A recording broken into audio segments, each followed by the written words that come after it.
Welcome to Heaping Spoonful, a twice-monthly conversation with restaurateurs, chefs, growers, and others who have helped generate the legends associated with eateries across the Mid-South. The team at Benny Keith is proud to sponsor this adventure with the goal of preserving the stories that have helped cultivate an amazing food scene across the Mid-South. So kick back and enjoy a Heaping Spoonful.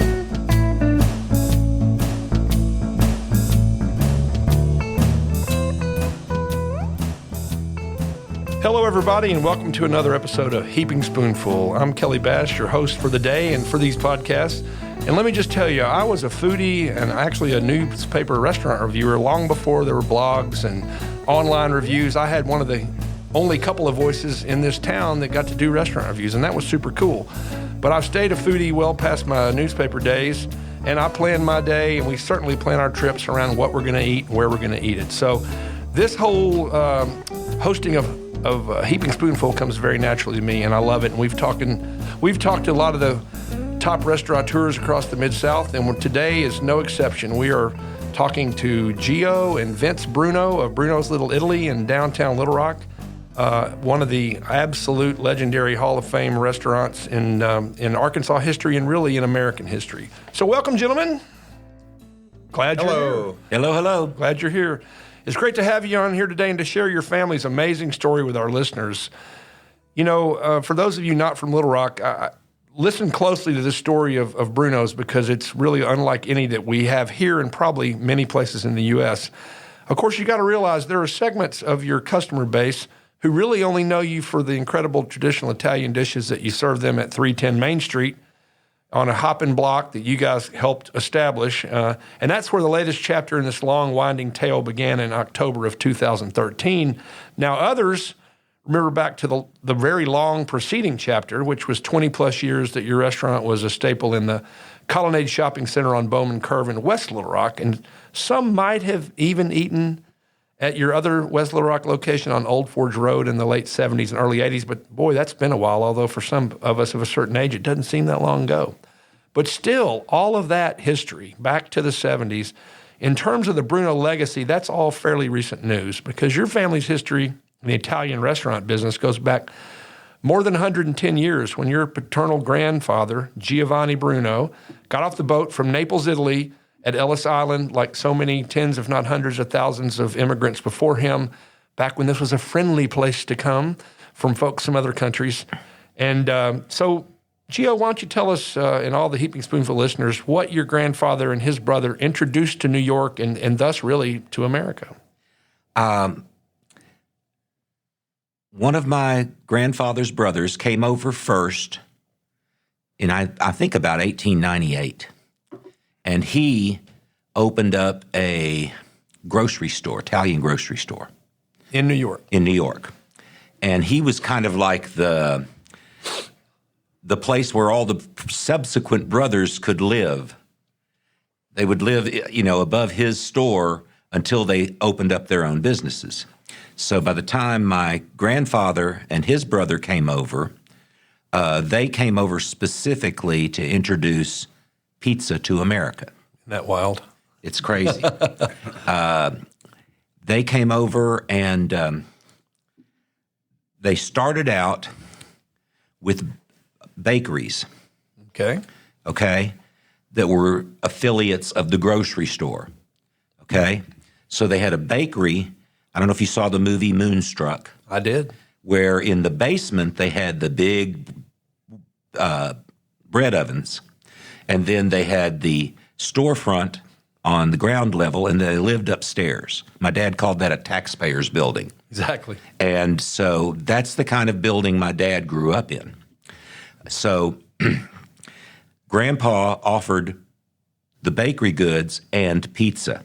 And you could get pizza and a bottle of Chianti, a pizza and a bottle of Chianti for $0.25. Ooh, my kind of deal. Yeah, exactly. Yeah.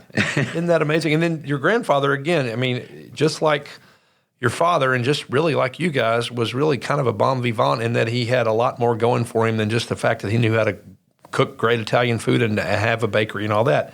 Because he was, again, reading the history, which I know, Gio, you wrote. Yeah. Because you've lived it and you've lived it with the people who lived it. One of his buddies was a famous guy who could sing a little bit. Yes. In Italy, my grandfather was good friends with Enrico Caruso, arguably the best tenor that ever lived. Exactly. And they actually stole bread together to feed their families in Naples. Wow. Which shows the poverty level of why America was the land of opportunity. At that time in Italy, everybody in Naples was poor. Yeah. Right. Okay. So when they came over, we have photos of Caruso in my grandfather's restaurant, sitting at the piano. Yeah. And, signed pictures and that kind of thing. They remained friends. And when Caruso died, my grandfather, who was a poet, wrote a famous poem that was printed in more than one Italian newspaper in New York. Right. That was about the death of Caruso. God, that's amazing. Bernata Tristi is the name of the That's poem. amazing. Yep. And so your dad, Jimmy, was immersed in the family restaurant from a very early age. And I know just from talking to you and reading that, kind of the life he grew up, but what a culinary education he got. And again, living there, working there. And so did he tell you all stories about what it was like being a little kid growing up in New York? For a million stories. Yeah. But I mean, that was again, a transformative experience. And I guess that's just the life that he knew. Exactly. Right. Exactly. When he was born, Grandpa still lived in the Italian section of Harlem. So he was born in Harlem, but then they moved to the Bronx, and he was raised in the Bronx, right near Fordham University in that Arthur Avenue area. Right. Okay. And he would talk about those ovens we were describing in the basement. When they were cold, they would get the little kids and put brushes on their elbows and knees and have them brush the soot out of the brick-layered ovens, huge, deep ovens. So I'm imagining this, 5-6-year-old kid with brushes on, pushing the soot out of this long, dark oven. That's the kind of pictures that he painted. And that's real work, but hopefully it felt like fun a little bit. Oh, I'm sure they presented it as fun to their children. Sure. So he grew up, and again, in the family business and learning how to make all the things that the family pizzeria and bakery make. Yes. And his father's friends were all chefs and that kind of thing. So he always said that he studied under the best chefs in America because they were the friends of his father. And they threw parties all the time. And the kids all, had to chip in to help prepare for everything. Did he have siblings that were there alongside him helping? Oh, yeah. So it wasn't a tiny family. He wasn't the only kid helping out. No. You had aunts and uncles. Dad was the youngest male. Okay. He had two sisters, one younger, one older. One passed in her teens. And I want to say it's not nailed down, but it's probably TB. Yeah. It was something that was common that killed off people young. Luckily, that doesn't anymore. Right. Exactly. So your dad grows up there, again, in the business. He goes into the military. Was it the Army? Yes, he went into the Army. Like a lot of young men, and my father included, who went in the Army Air Corps, became the Air Force, and went and was a member of the Army in World War II. Assigned to, fortuitously for all of us, Camp Robinson in North Little Rock, Arkansas. Exactly. Right. Just a fluke. Yeah. Ended up in Arkansas. And so he already knows the restaurant business. He gets out of the Army, teams up with some of his Army buddies, and they go to Chicago, where obviously there's more opportunity than there is in North Little Rock, Arkansas. And your dad opens the first pizzeria inside the Loop in Chicago, Illinois, another city. I would say New York and Chicago are the two most famous pizza cities in the United States. Absolutely. Right. And his family introduced it in New York, and now they're inside the Loop in Chicago with a pizzeria. And that, I'm sure, was a great business opportunity, but it was a little bit different business environment. So tell us what he was up against and the stories that you've told me about how he came to decide to leave? This is post-World War II. These are the Al Capone days in Chicago. And my dad always said he got along great with the New York mob, but didn't get along with the Chicago mob, especially at that time. Both of them controlled the food vending, and the Chicago mob would make you buy bad food or bad tomatoes or that kind of thing. To get rid of them. They didn't care.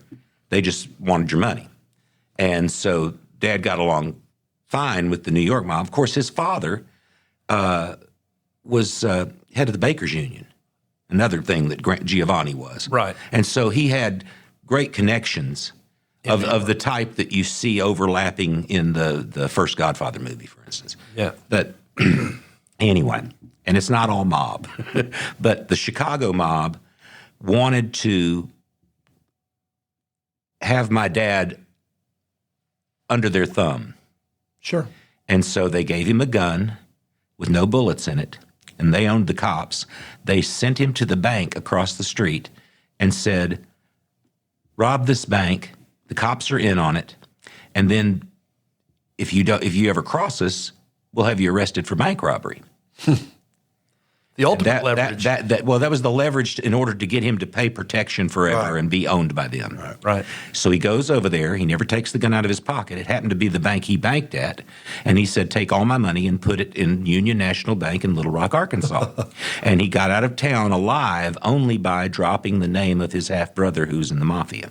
Wow. And he's he's in his 20s, right? Yeah. Yeah. Yeah. He's a young man. Yeah, absolutely. Right. Who's had a lot of life experience by 20-something, but still, when you're, dealing with the mob. So, again, because Camp Robinson was where he met his partners in the restaurant business in Chicago, they came back and opened a restaurant. The first Bruno's was in Levy, right? It wasn't called Bruno's. It was called the Little Italy Cafe. Okay. And it was across from Venable Lumber in that empty lot that used to have a little building on it. And from what I heard, it had like a pizza oven and 3 tables. It was tiny. And so that's basically for those, again, we have listeners around the world. This is not too far from Camp Robinson where no, not at all. In the Army. Exactly. I have a couple of different customers that come in very often that ate at Levy. I only meet people every blue moon that ate there. And they're not young. And they're in their and they're in their 90s. Right. And every time they come in, I take pictures with them because they were the people that ate at Levy. It's pretty cool stuff. And that's amazing. And so, again, he stayed there 1 year until he could afford to get into a bigger building in Little Rock. And he sold the first pizza in Arkansas. Absolutely. Yes. Absolutely. Introduced it. His family introduced it in New York. He introduced it inside the Loop in a pizzeria. Yes. And then now he's introducing pizza to Arkansas in the 40s. I have people tell me every single night, the first time I ate pizza was here and I didn't even know what it was. Yeah, I know. And now to say it's ubiquitous. Wait, the Super Bowl's coming up fairly soon. We're recording this in late January of 2020. So we'll be seeing a number of ads. And then you think back and say, yeah, if it wasn't for mine. It would have come here eventually. But anyway. So, again, the only missing link, we've talked about the later days, including what you're doing now. We've talked about the early days. But the missing link is those decades upon decades when it was Bruno's Little Italy for the first time. 1949, and it was on Roosevelt Road. Now, those of listeners who are here in Arkansas, or particularly in Little Rock, know Roosevelt Road is a very different place than it was in 1949. And what you have to realize, there were no interstates.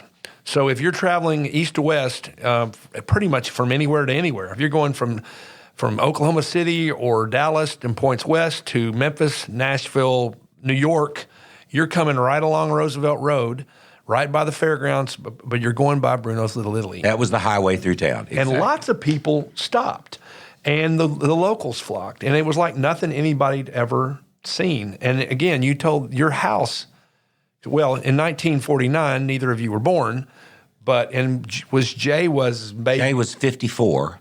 So by 54, the house was built. And it's behind the restaurant. Built his house behind the restaurant. Yes. So so Jay was born, and then you were born, and then a few Vince years was later, 9 years. Yeah. Vince comes along. So you guys are growing up there. And what an iconic place. This place wasn't just popular in Little Rock. but it was renowned nationally. I mean, and internationally. I mean, I looked at the awards that Bruno's won in those days, and the high esteem in which it was held by people who loved to eat there and people who just knew about Italian food. So what a legacy, really. It was insular is a good word.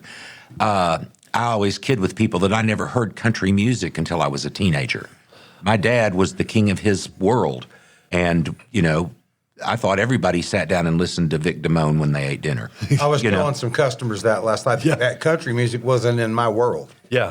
It was in my mom's, but she wasn't allowed to share that with us. Every other music was, but not that one. See, because my mom was from Hot Springs. Right. And so she was much more aware of the other things that are around. Well, so in 1949, how old would your dad was born in what, about 1990? 1918. So he's just a 30-year-old man. Yeah. But he's lived a pretty rich and full life that's been completely consumed with running Italian restaurants and understanding that whole culture. Right. And I never had the opportunity to know your dad, but I did eat there with my parents. But he was a larger-than-life figure himself. Absolutely. Yes. Absolutely. That's the best way to describe it. And so, my experience is the restaurants that really thrive have a strong presence from an owner and or chef that are working the room. And I guess your dad worked the room. He worked the room. Big time. Yeah. And so, and you all, I have to think about your ages. So the brother is Bruno. So Jay's 65. right. And so, but he's grown up. Y'all all grew up right there at the restaurant. But was he engaged in actually any kind of work at the restaurant? And were Absolutely. you? Yeah. Absolutely. I started as a dish dryer. They didn't have electric dishwashers back then.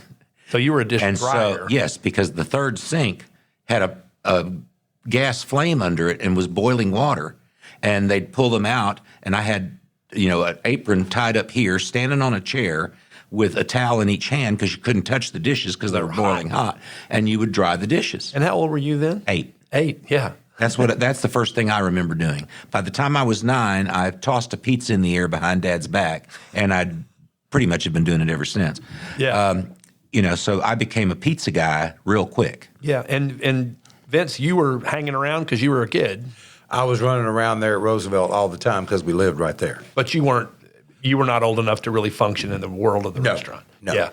And again, people, you talked about throwing pizzas. I mean, that had a famous window where you could look through the window and see the pizzas being tossed. Yes. And today you still can at Bruno's on Main Street. Yes. And let me tell you something. The impact that made on people blows my mind, because every single night when I walk the floor, I promise you, people say, I remember your dad throwing pizzas behind that window. It stuck with them forever. Sure.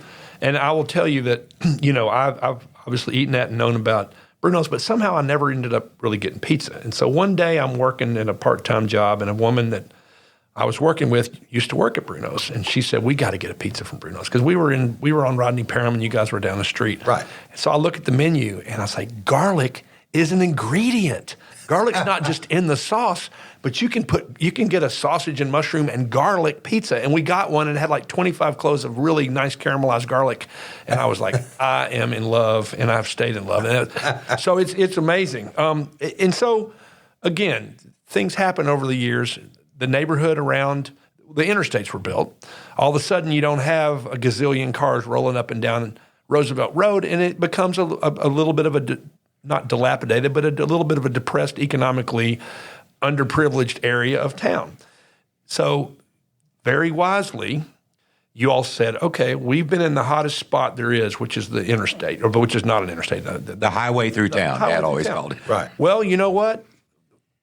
West Little Rock is starting to be something.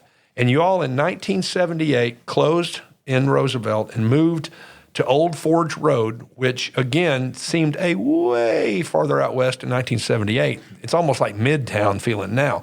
There were sections of Rodney Parham near us that were not inside the city limits. Yeah, and probably You would move in and out as you went toward Old Forge Road. Yep. Now, was that the point in time? So that's 1978. So you're barely a teenager. You're in Right. school. You're probably 8th or 9th grade. Right.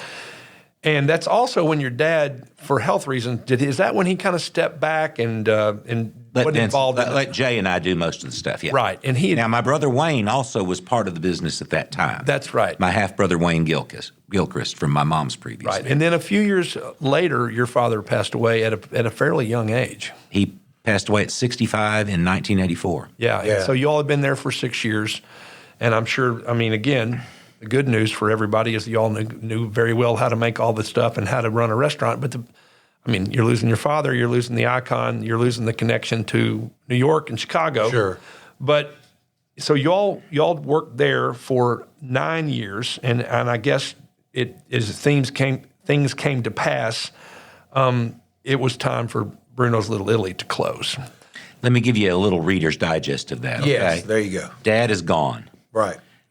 Dad never prepared for death in any way. No.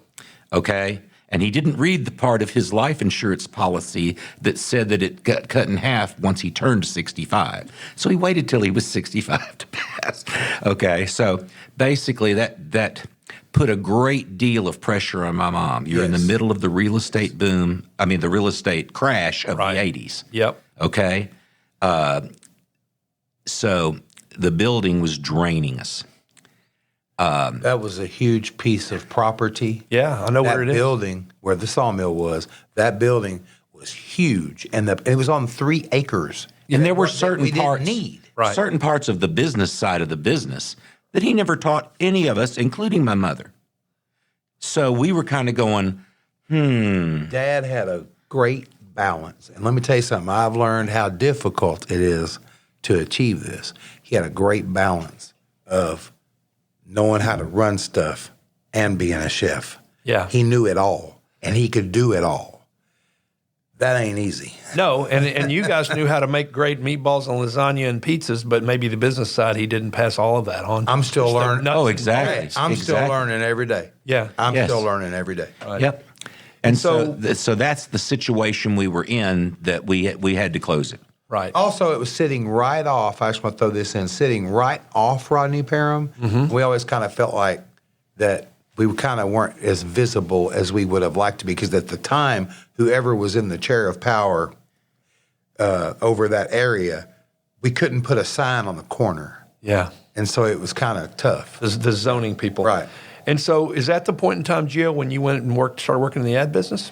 Once we closed on Old Old Forge, I went into the ad business. I started out as a jingle writer. Yeah. And Ed Nicholson, who was the guitar player for the Grown Ups and had a studio, said, well, gosh, if you can write jingles, you can write copy. You don't have to make it rhyme, and you don't have to have music. And so I became a copywriter at Cranford Johnson Robinson Right. and was there for 2 years. Left there to, I believe it was then that I was at Arkansas Times. For the last 2 years, they were a magazine. Yep. And was the creative director, which meant that I was in charge of all ads that didn't come in from outside. Sure. Already done. And by meanwhile, agency. meanwhile, Bruno's reopens. It reopens at About that time is when Bruno's reopened, because Jay and Vince wanted to bring it back, and that's Bowman. So it was closed just about 18 months, and you all opened up in the Colonnade Shopping Center Right. on Bowman Road in 1988, December. 1988, December. But again, one of my points that I'll make again is, let's say it hadn't reopened. Let's say that was the end of it. You went in the ad business. You started doing something else.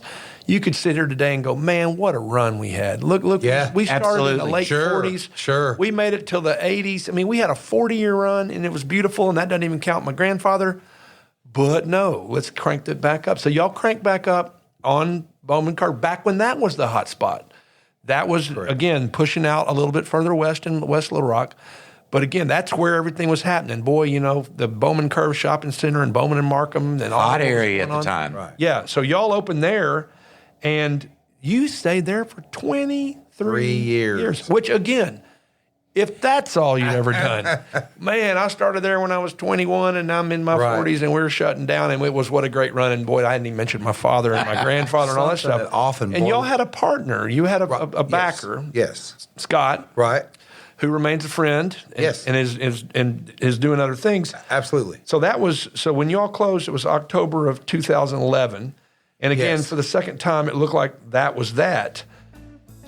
but no, yet again. And at this point, I'm leaving everybody hanging. We're going to take a short break on Heap and Spoonful. Hang in there. We'll be back in just a little bit with Gio and Vince Bruno of Bruno's Little Italy. I hope you're enjoying this episode of Heaping Spoonful.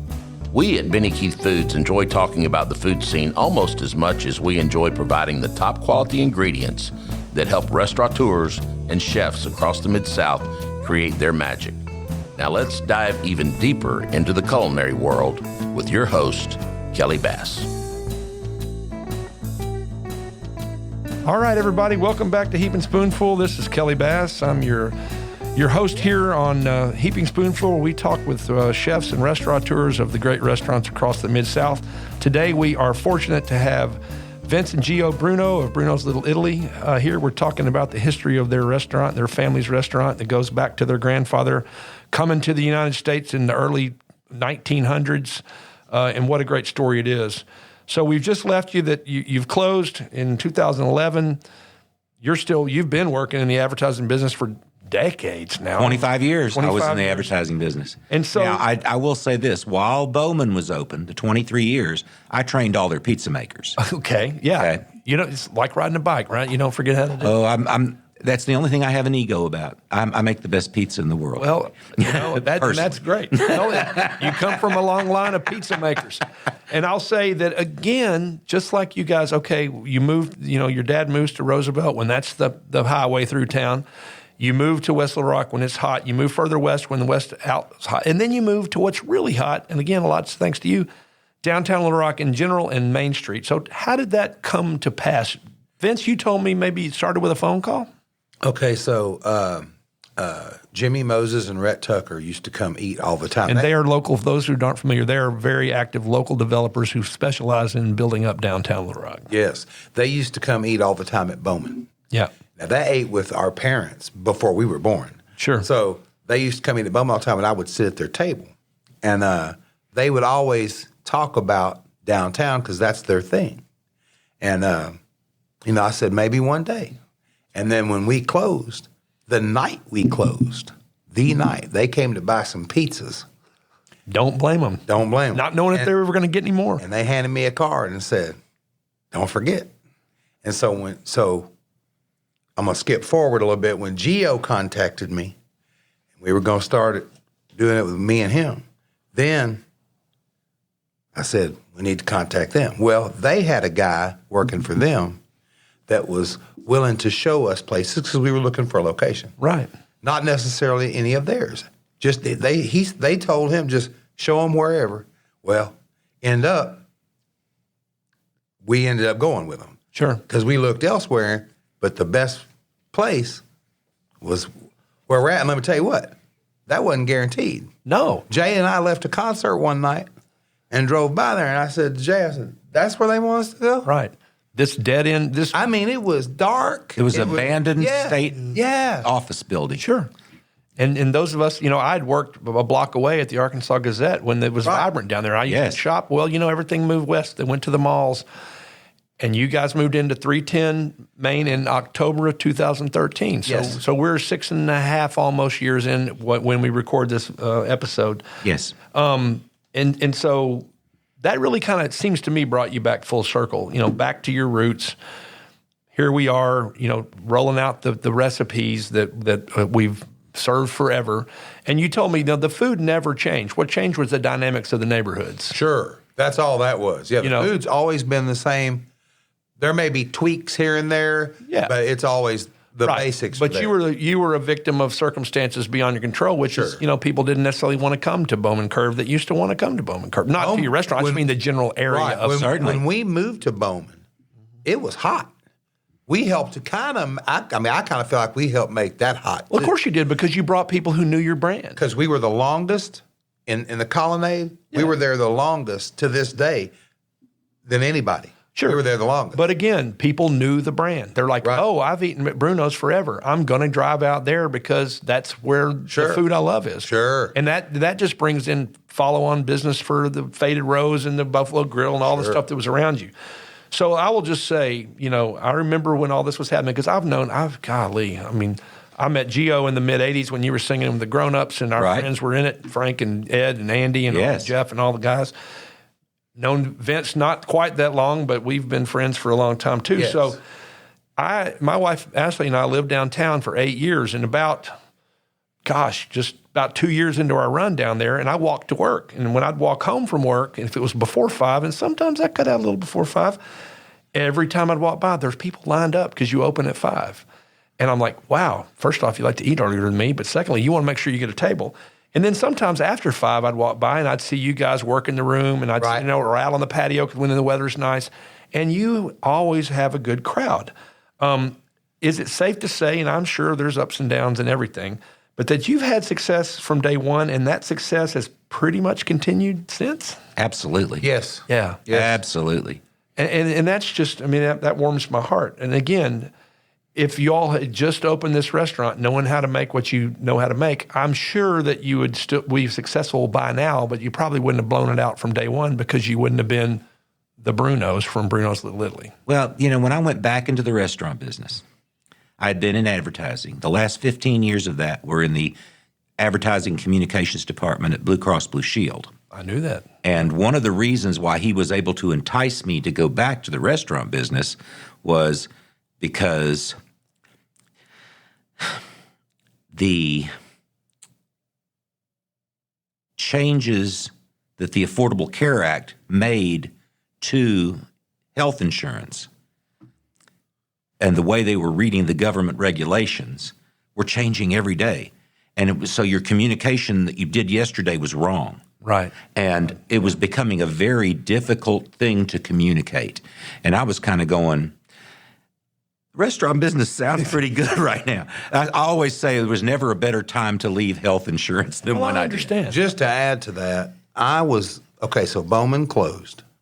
We were there 23 years, which still blows my mind because Old Forge seems like longer. And it was 9 years. Yeah. Jay was only with me, too, until April of 95. So that's where I really learned a whole lot more than just cooking. Right. That's where I learned. Because now I was the guy. You were the one, I was the guy. So, and I had to grow a lot. Because like I said, I was just food. Right. So I was handling all the stuff. Anyway, so 23 years. Then when we closed, I was going to go look for investors. Another investor, another Scott. Sure. So to speak, and see if we could reopen and further west. And Jay and I spoke to a couple of people, and this is before Gio called me. And everywhere I looked out west was very, very expensive. Well, I'm talking about way expensive. Sure. And so Gio called me one day, and he said, I'm kind of, due to what he just told you, I'm kind of wanting to slide on out of here. And get back in the restaurant. Let's do it. Yeah. And so that was great because and you had I'd Jimmy much and rather Rex's do card. it. Right. Yeah. I'd much rather do it with Gio than anybody else I was going to meet, that's going to become whatever. Because, you know what I'm saying? Those situations don't always end up good. Right. When you're messing with somebody else's money. You know what I'm saying? Sure. Good or bad. And now y'all were able to do it yourselves. Right. Exactly. So Jimmy and Rhett called us. We cooked a dinner at their house. They had a table laid out with all they had old Bruno's matchbooks from Roosevelt. They had a night at Bruno's when there wasn't a Bruno's open. Right. Because we went to their house. And that's when they said, And made the food that they wanted to eat. right, Exactly. come to the office tomorrow. And that's when they showed us where they were looking at, 310 Main Street. And it just kind of... Now, they did show us a Rested bunch of places in West Little Rock first, Yes. but I will say this, just ballparking because I don't want to nail down anything, but basically for square foot, we're paying about half what we would out of Highway 10. Sure. And the traffic Yeah, some of it out was there too is far out murder. Highway 10 No, I where know. that's where there's still not a lot of people. There's some things out there I really don't know how they still are there because they're so far out. The first place I looked at's where Mellow Mushroom is. Yeah. That was the first And place I looked. they've had their issues as well. Well, so, Jay is still selling wine, although I know you talk Yes. to him all the time. Even when you were in the advertising business or you were working at Blue Cross, you're teaching, Bruno's people how to toss pizzas Sure. and make pizzas. So y'all are still engaged. But now you two are back together. And you know, again, I walk by, I see what's going on, and you have the pizza window. But other than the view through that window where guests can watch pizza being hand-tossed, you know, they don't get a view into the kitchen, or at least they didn't until Guy Fieri came to town. So the Diners, Drive-Ins, and Dives crew rolled into Little Rock in August of 2018, so about a year and a half ago, and he made his way to 6 local establishments, including yours. Explain how that came to be. Did the Food Network say, "Hi, this is the Food Network"? How did it happen? It started with an email. Okay. The email said, "You're being considered as one of the restaurants." I don't even think the first email told us how many restaurants they were going to hit here. No, it just said we were being considered. But they asked about 3 questions. So we answered the 3 questions and we won round 1. Okay. Okay? Second email, they asked follow-up questions. They said, that's cool. They asked the follow-up questions. I answered them. They said, we'd like to schedule a phone call. They scheduled a phone call with their, the Producer, probably. It was a production assistant that was the person that handles the phone calls, and she was quite endearing. We're on speakerphone with her for about an hour together. At least. Yeah, at least. At least an hour. And by the time we're finished talking, she fell in love with us on our story. Can't really blame her. The fact that she got what we were putting across. Sure.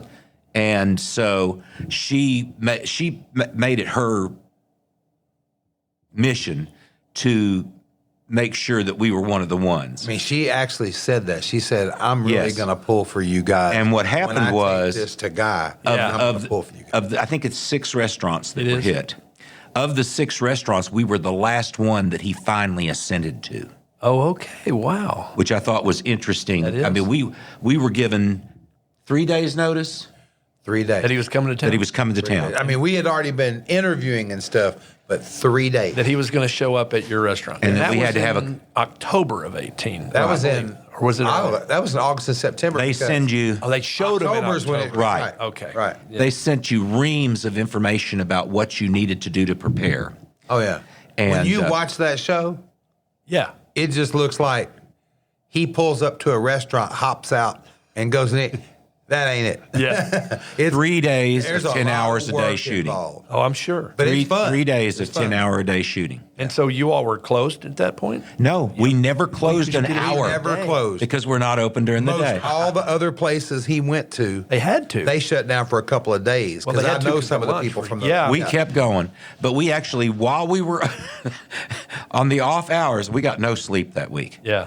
On the off hours, we had cleaning crews come in and clean everything, and Yeah, 'cause you wanna get it for that. They tell They you, let you know on that high there's def gonna TV, be you don't want HDTV, anything right. looking dirty in the kitchen and all Oh, that. without a doubt. And so they come in, and we had the hood cleaned and all. And even that though stuff. we stay clean, you're talking about HD cameras. Yeah. Now, So, was he a cool guy? he was fantastic. Great. Our He was- experience with him was wonderful. Absolutely. And he really, I was going to say this in your car, he really dug Bruno's Of course he because Yeah. of the history that we were talking Sure. about. He dug the pictures. He really dug it. And he everyone loves on his food. crew was nice. Everyone on his crew that you spoke to would give you this kind of story. I've been in Hollywood 8 years. I've been in Hollywood 10 years. I've worked with these celebrities. He's Yeah. the only nice one. Yeah. Yeah. Well, how They he probably speak realizes very highly of him. how fortunate he is.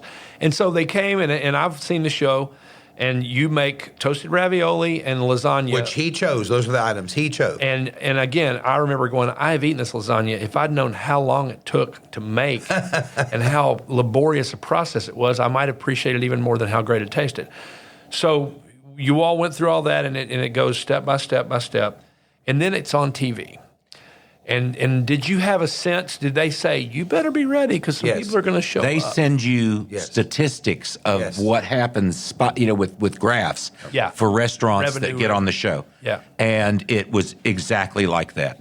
We were immediately surrounded by people that saw it on TV. And I don't mean just local people. I mean people from all over the country. There are people who plan their vacations on hitting restaurants he's been to. And we've had many of those people. Probably a pretty good strategy. It is. And so, and they all want to eat toasted ravioli and lasagna. Yes. And what's interesting to me, you can almost always tell it because toasted ravioli is typically an appetizer. Yes. But on the show, they didn't clarify that. So whenever we see somebody eating toasted ravioli as their entree, we know they saw Diners, Drive-Ins, and Dives on the Food Network. Do you know how many times it's been rebroadcast? Initially, it went a real quick, like 6 times over the first 6 months. Yeah. And then I think it gets shuffled to a show. It's like a show of Diners, Drive-Ins, and Dives reruns. It's got a different title. I can't remember what it is. But so I know it has shown since then. But I mean, I get emails from the UK going, how do you make that lasagna? Yeah. Because they saw it on Diners, Drive-Ins, and Dives in England. And so you would, but still, as it got rebroadcast across that 6 months, you'd still feel a spike? A spike every time. Every time. Last night, this is a year and a half down the road. Last night, I had 2 tables. And I'm telling you, 2 tables stopped me and say, we're here because one was from Kansas City. And I can't remember where the other one was from, but they said, we're here because of that. And they flipped out over it. That's great. I mean, it just goes to show you, and that's not like, that's not on TV, on CBS at 8 o'clock on a, Right. Right. But still, that is amazing. The initial push was incredible. Yeah. And it started immediately. Yeah. It was like October 26th or something like that when it aired. The next night it started. Yeah, that's great. And I'm sure that makes them proud too. And that's why they supply you those statistics. All right, well, let's move on just a little bit. We got a few more things to talk about here. One thing you've implemented, at least at Main Street, maybe you did it before, is no reservations. It's first come, first served. Thus, the people lined up before 5 o'clock. Why did you make that decision? Have you had any regrets about it or not? I've had no regrets about it because I'm hard-headed. But here's the thing. And we've never offered reservations as far as I've ever known, even back in the day. Well, you would know. And here's the thing. We have 72 seats. Yeah. We have no room for expansion. That's the one downside, Yeah. is that there are apartments above us, apartments behind us. We don't have a back door. There's a hallway on both sides. That's 72 and that's 72. There's the size 72 we are seats. is the size we'll all And, okay, we are the type of restaurant that has regulars, Yes. okay? every day. I think the report this week said that we had 126 returning customers. Right. Okay. That's a punch. Yes. And so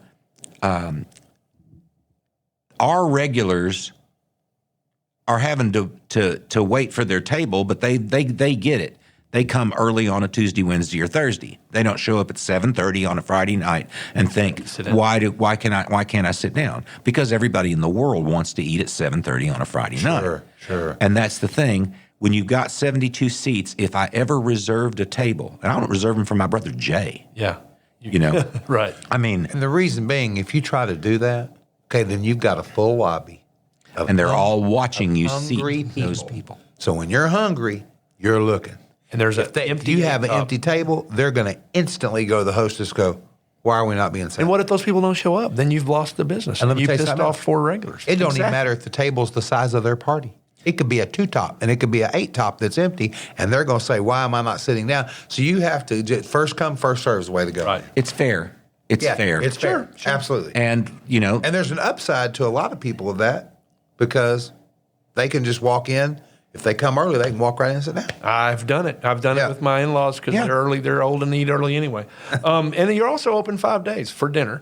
I know you tried lunch, and again, because of a few factors. One is you needed the prep time for dinner. 2, you didn't have enough room. And 3, you just didn't have the crowds downtown that you would have, and you have a lot more competition. I'd guess. and we offer free valet parking at night. Right. There's no place to park in the daytime, and if you're walking from the office, the first drop of rain, you lose your whole crowd. Sure. And there were plenty of days that we had a full restaurant for lunch. We were open a whole year. Here's the thing. Yeah, I used to eat it. It costs the same amount and the same amount of people labor-wise to prepare dinner and lunch as it does dinner. Right. And you're you're charging half the price. Yeah, well, that makes perfect sense. Basically, we made no money at lunch, and Bruno's has never been able to make any money at lunch. Well, that's Bowman, I closed lunch February of 1994. Why? we're making any money. Same thing. So here we sit about 115 years after your grandfather got off the ship from Naples, Italy, and more than 70 years since your dad introduced Arkansas to pizza and other Italian classics at Bruno's. And you guys and your team are still doing things the way they did it. that's got to make you proud, but it's also got to come with some pressure. Oh, there's pressure every day. I have to continually say to myself, there's a quote from G.K. Chesterton that says, an adventure is an inconvenience rightly considered. Yeah. You know, I just have to look at it as the adventure of the day in order to get through Just the like day. any business, there's going to be a lot of stuff going on every day that's going to come at you blindside.